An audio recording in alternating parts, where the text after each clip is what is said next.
इसमें आज हम सेकंड ईयर के अपना एक दूसरा सवाल लेकर आए हैं आपके सामने। और सवाल वो कुछ यूं है कि ड्राइव वॉइला जासला and general equation on the basis of K and T.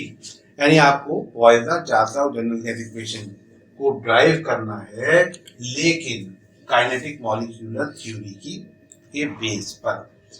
तो इसमें ये तीनों लॉ बड़ी आसानी से ड्राइव हो जाएंगे अगर हमें equation of pressure of gas मालूम है। और वो इक्वेशन हमने सेकंड ईयर में इसी चैप्टर में ड्राइव की हुई है। हम वहीं से इनकी डेरिवेशन शुरू करते हैं। तो आइए शुरू करते हैं। हम यहाँ पे वो लिखेंगे we know from K M T what we know, P is equals to 1/3 rho V bar square। MT के मुताबिक प्रेशर ऑफ गैस जो है वो बराबर होती है P is equals to 1/3 rho V bar square। Rho is the density of the gas। As we know, density of the gas can be written as, since we know rho is mass divided by volume। This is the fundamental formula of the density। इसमें देखिए मास, अगर हम बात करें हमारे पास container में gas मौजूद है और उस गैस के टोटल मास की अगर हम बात करें तो हम टोटल मास कैलकुलेट कर सकते हैं by using the mass of one molecule. अगर एक मॉलिक्यूल के मास को हम स्मॉल m से रिप्रेजेंट करें और उस कंटेनर में total number of molecule n हो तो टोटल मास जो होगा गैस का वो m मल्टीप्लाइड बाय n होगा। तो मैं यहाँ पे इसको इस तरीके से लिख सकता हूँ कि rho is equal to m mass of one molecule multiplied by total number of molecule present in the container। तो m into n total mass हो गया और volume of the container is V। Then formula for the density will be mn up over V। We just substitute the value of rho in the equation of pressure of the gas। So equation of pressure will be P is equals to 1/3 rho की जगह हम इसकी value लिख देते हैं m n over V multiplied by V bar square। तो हमारी equation of pressure की शक्ल कुछ इस तरीके से निकल के आ गई। इसमें जो वॉल्यूम जो एम एन और वी है, V stand for volume. As you know हम क्या करते हैं कि इस वी को पी के करीब ले आते हैं, पी की तरफ ले आते हैं। तो P V is equal to 1/3 M N V bar square. हमारी इक्वेशन की सूरत ये है। स्टूडेंट अगर हम बॉयज लॉ की बात करें तो बॉयज लॉ जो है वो इस तरीके से लिखा जाता है कि फॉर बॉयज लॉ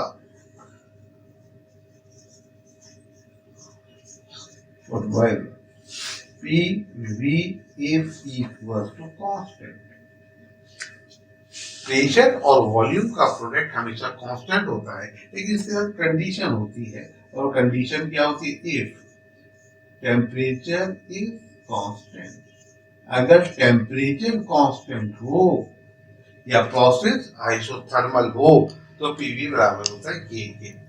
इसमें देखिए यहाँ पे पीवी तो लेफ्ट हैंड साइड की तरफ आ गया, लेकिन यहाँ पर 1/3 M N V bar square है। टेम्परेचर को बनाने के लिए, टेम्परेचर इस इक्वेशन में इंट्रोड्यूस कराने के लिए हम करते ये हैं कि इस इक्वेशन को इसी तरीके से लिखते हैं। पीवी इधर हम क्या करते हैं 1/3 लिखा हमने, n को आगे लिख लिया और एम वी बार स्क्वायर के साथ। क्वेश्चन देखिए एम वी बार स्क्वायर साथ आने से थोड़ी सी हमको एक हिंट मिल रही है कि अगर इस एम वी बार स्क्वायर के आगे हाफ आ जाए तो ये काइनेटिक एनर्जी का फॉर्मूला बन जाएगा। तो इस इक्वेशन में मैं चाहता हूं कि हाफ को किसी तरीके से इंट्रोड्यूस करा दूं। हाफ को इंट्रोड्यूस कराने का एक ही तरीका है कि मैं इस इक्वेशन की राइट हैंड साइड को 2 से मल्टीप्लाई कर दूं और 2 से ही डिवाइड कर दूं। तो आज मैं लिखता हूं कि multiplying and dividing right hand side by 2। देखिए 2 से मैं राइट हैंड साइड को मल्टीप्लाई भी करने जा रहा हूँ और डिवाइड भी करने जा रहा हूँ। देखिए क्या सूरत हाल बन जाएगी इसकी, इस इक्वेशन की। मैंने केस में ऐसा नहीं लिख रहा कि हो सकता है आप लोगों को नजर ना आए, तो मैं इसको ऊपर लिख देता हूँ मिटा के। पीवी, इस तरफ मैंने कोई काम नहीं किया, v इक्वल का निशान ऐसे ही लगा दिया। ये देखिए मैंने 2 से मल्टीप्लाई कर दिया, यहाँ 1 था 2 से मल्टीप्लाई हुई, ये 1 हो गया, नीचे 3 ऐसे ही लिखा हुआ है और n इसी तरीके से लिखा हुआ है, ऐसे ही आ गया। यहाँ पर फिर मैंने इसके आगे ये देखिए 1/2 लिखा, इट मीन मैंने इसको 2 से क्या कर दिया, डिवाइड कर दिया और आगे क्या आ गया, mv बार स्क्वायर। अब स्टूडेंट देखिए ये फार्मूला जो है काइनेटिक एनर्जी का बन गया, ये फार्मूला काइनेटिक एनर्जी का बन गया। और हमने अपनी पिछली क्लास में एक इक्वेशन ड्राइव की थी, ये average translational kinetic energy of the molecule of the gas, that is half mv bar square is directly proportional to T। ये इक्वेशन हमने ड्राइव किए। स्टूडेंट आप जानते हैं कि दो क्वांटिटीज अगर डायरेक्टली प्रोपोर्शनल हो तो उन्हें एक दूसरे की जगह रिप्लेस किया जा सकता है। चुनाचे हमारी ये ऊपर की इक्वेशन कुछ इस तरीके से बन जाएगी, PV is equal to 2/3n into T। तो अब हमारी इक्वेशन इस तरीके से बन गई, PV is equal to 2/3n into T। इस इक्वेशन में अगर हम गौर करें तो n total number of molecules present in the container, T is the absolute temperature and 2/3। तो इस इक्वेशन में राइट हैंड साइड पर जितनी भी चीजें मौजूद हैं, 2/3 n कांस्टेंट है, temperature is constant for Boyle's law, so right hand side becomes constant। तो PV is equal to constant आ गया, जो कि हमारी बॉयल्स लॉ की शक्ल है। हम कहां से चले थे, हम चले थे equation of pressure of the gas से, और आपने देखा कि हमने क्या साबित कर दिया। इसको मैं पहले कंप्लीट कर दूं फिर मैं आपको बताता हूं। हियर हम यहाँ लिख देंगे, here 2/3n is constant। and दूसरी बात, temperature is constant for Boyle's law. Boyle's law के लिए टेम्परेचर जो है, बॉयल्स लॉ के लिए टेम्परेचर जो है वो कांस्टेंट होता है। It means PV is equal to constant, which is the form of Boyle's law। Other equation is Boyle's law। So we prove the Boyle's law by using KMT equation। So it is the proof of Boyle's law on the basis of kinetic molecular theory। अब हम Charles law को drive करेंगे बिल्कुल इसी तरीके से जैसे हमने बॉयल्स लॉ किया है, by using the equation of pressure of the gas. तो ये हो गया बॉयल्स लॉ का की डेरिवेशन। अब चार्ल्स लॉ के लिए देखें, हम वहीं से शुरू करेंगे। अब इसमें मैं थोड़ा सा डायरेक्ट दिखाऊंगा, करूंगा आपके लिए, क्योंकि इसमें वो तमाम चीजें रिपीट होंगी, इसलिए उसको हम थोड़ा सा तेजी से करते हैं। वी नो दैट, देखिए हमने वहीं से शुरू किया। We know that P is equal to 1/3 log V bar square. यहाँ पर log की डायरेक्ट वैल्यू में अगर लिख दूं तो ये होगा mn ओवर V। ये इस इक्वेशन में हम सप्लाई कर देते हैं, P is equal to 1/3 log की जगह मैंने लिखा mn upon V into V bar square. यहाँ तक बिल्कुल वैसे ही आ गया। इसमें देखिए अब बॉयल्स लॉ के लिए जो था, जो हमने पिछली डेरिवेशन की, बॉयल्स लॉ के लिए क्या बात थी कि हमने पीवी बनाना था, लेकिन चार्ल्स लॉ के लिए हमें पता है कि इस तरफ क्या होना चाहिए, वॉल्यूम। चार्ल्स लॉ की आप अगर मैथमेटिकल फॉर्म देखें तो उसमें V over T is equal to constant होता है, जबकि P if P is equal to constant. ये हम 9 से पढ़ते चले आ रहे हैं, Charles law, Boyle's law, general gas equation. तो हमें इसका अच्छी तरीके से अंदाजा होना चाहिए कि इसकी जनरल फॉर्म चार्ल्स लॉ की क्या है, V over T equal to constant.